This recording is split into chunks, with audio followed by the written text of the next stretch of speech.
পড়াতে যাবো, তো চলো ফ্রেশ হয় তারপরে আসছি। তো আমি পড়িয়ে বাড়ি চলে এসেছি। তো মাঝখানে ভিডিও করবো ভেবেছিলাম, কিন্তু করা হয়নি, পড়াতে যেতে একটু লেট হয়ে গেছিলো। তো আমার মামিরা কাশ্মীর গেছিলো, মামি আর দিদি ও সবাই মিলেই কাশ্মীর গেছিলো। তো মামি আমার জন্য কাশ্মীর থেকে এই সুন্দর ব্যাগটা এনেছে, খুব সুন্দর দেখতে ব্যাগটা, আমার খুবই পছন্দ হয়েছে।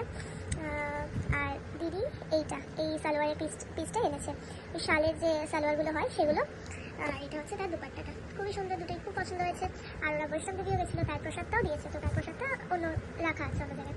তো এই দুটো গিফট আমার, তো আমি গিফট পেতে সবারই ভালো লাগে, তো আমারও খুব ভালো লাগে, তো গিফট পেয়ে খুব হ্যাপি।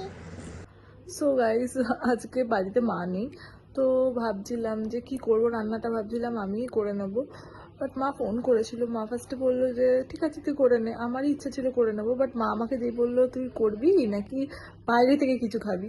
তো আমি বললাম তাহলে ভালো, বেশ বাইরে থেকেই খাওয়া যাক, খাটতে হবে না, সেটার থেকেও বড় বিষয় হচ্ছে বাইরে খেলে ভালো কিছু খেতে পারবো। তো ভাত খেতে অ্যাকচুয়ালি আমার একদমই ভালো লাগে না, তো সেই জন্যই ভাত বলতে মানে ভাত ভালো লাগে, রাইস বিরিয়ানি এইসব ভালো লাগে, নর্মাল ভাত ভালোই বাসি না একদমই। তো ওই জন্য মাকে বললাম, মা আবার বললো কী খাবি তাহলে বল। তো বাবা সব কিছু খায়ও না আসলে, তো সেই জন্য বললাম যে তাহলে মাটন বিরিয়ানি মানে খেয়ে নিই আজকে দুপুরে। সো মাকে বলে দিলাম, বাবাকে তারপরে দেন ফোন করে বললাম, বাবা বললো নিয়ে আসছে। তো চলো আবার দেখা হচ্ছে। তো এই দেখো বাবা বিরিয়ানিটা এনে দিয়েছে, মাটন বিরিয়ানি। তো যাই হোক, মাটন বিরিয়ানি দেখে তো আর অপেক্ষা করার কোনো মানে হয় না, প্রচণ্ড জোরে খিদে পেয়ে গেছিলো, কারণ মা সকাল থেকে ছিল না, তোমাদেরকে তো আগেই বললাম। তো চলো এবার খেয়ে নিই। আর বিরিয়ানির পাশে তোমরা নুনটা দেখে ভাবতেই পারো হঠাৎ এখানে নুন আবার কেন, বাট আমি সব খাবারই একটু কাঁচা নুনটা খাই, কাঁচা নুনটা খাওয়া জানি শরীরের পক্ষে ভালো নয়, বাট তাও আমার প্রত্যেকটা খাবারই কাঁচা নুনটা একটু লাগে। তো চলো খেয়ে নিই। তো দেখো আমি এখন অফিস থেকে বাড়ি ফিরছি, বাট আজকে মেট্রো স্টেশন অনেকটাই ফাঁকা পেয়েছি, কারণ অন্যদিন 6টায় বেরোই, আজকে একটু তাড়াতাড়ি বেরিয়ে গেছি, বাট কেন সেটা দেখতে থাকো। তো দেখো আমি শোভাবাজার চলে এসেছি, শোভাবাজারও এখন প্রায় পুরোপুরি ফাঁকা, এরকম সিন খুব একটা দেখা যায় না। চিনিকে দেখে তো বুঝতেই পারছো যে আমি বাড়ি চলে এসেছি, যে জন্য আজকে তাড়াতাড়ি বাড়ি আসা। আজকে হচ্ছে আমাদের জিনি সোনার সবার আদরের জিনির হ্যাপি বার্থডে, তো আমি ওর জন্য গিফটটা কিনে এনেছি ইউনিকর্নের সফট টয়েসটা। ও একটু সফট টয়েস নিয়ে খেলা করতে পছন্দ করে, বাট নতুন জিনিস তো একটুখানি ভালো করে আগে দেখে নিচ্ছে, তারপরে হয়তো খেলা ঠেলা শুরু করবে। তো ইচ্ছা আছে আজকে একটু কেকও কাটবো। তো অনেকের মনে হতে পারে যে এটা অনেকটা হয়তো ন্যাকামি বা অনেক কিছু, বাট ওকে তো কুকুরের মতো ট্রিট করা হয় না, ও আমাদের family member.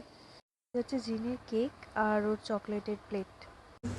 Happy birthday to you. Happy birthday to you. Happy birthday, dear Jeannie.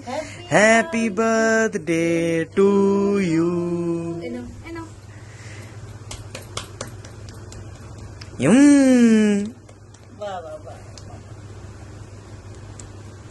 আমি তো প্রত্যেক বছরই চেষ্টা করি নিজের মতো করে জিনির জন্মদিনটা সেলিব্রেট করতে, কারণ ও আমার কাছে একটা আলাদাই ইমোশন, মানে আমাদের কাছে যারা হয়তো পেট প্যারেন্টস রয়েছে তারা হয়তো আমার সঙ্গে রিলেট করতে পারবে, অনেকে হয়তো অনেক কুমন্তব্য করবে বা কেউ খুব ভালো চোখেও নেবে। তো খারাপ মন্তব্যের দিকে তো সবসময় নজর দিলে হয় না, ভালোগুলোও দেখতে হয়। তো ওর জানি না কতটা ভালো লেগেছে, ওর হয়তো কেক খেয়ে গিফট পেয়ে ভালো লেগেছে, বাট আমি যে পুরো জিনিসটাকে ঠিকভাবে করতে পেরেছি, ওর যে কেকটা ভালো লেগেছে, দিনটাকে ঠিক মতো করে এক্সিকিউট করতে পেরেছি, অফিস থেকে তাড়াতাড়ি ফিরে, তো এটাই আমার কাছে অনেক বড় ব্যাপার, অনেক বড় আনন্দের ব্যাপার যে একটু হলেও ওকে আনন্দ দিতে পেরেছি। কারণ ওদের তো অ্যাজ কিছু চাহিদা থাকে না, আমরা যেটুকু করি ওটাই ওদের জন্য অনেক। চলো আজকের মতো এইটুকুই শেয়ার করার ছিল তোমাদের সঙ্গে, তো টাটা, গুড নাইট।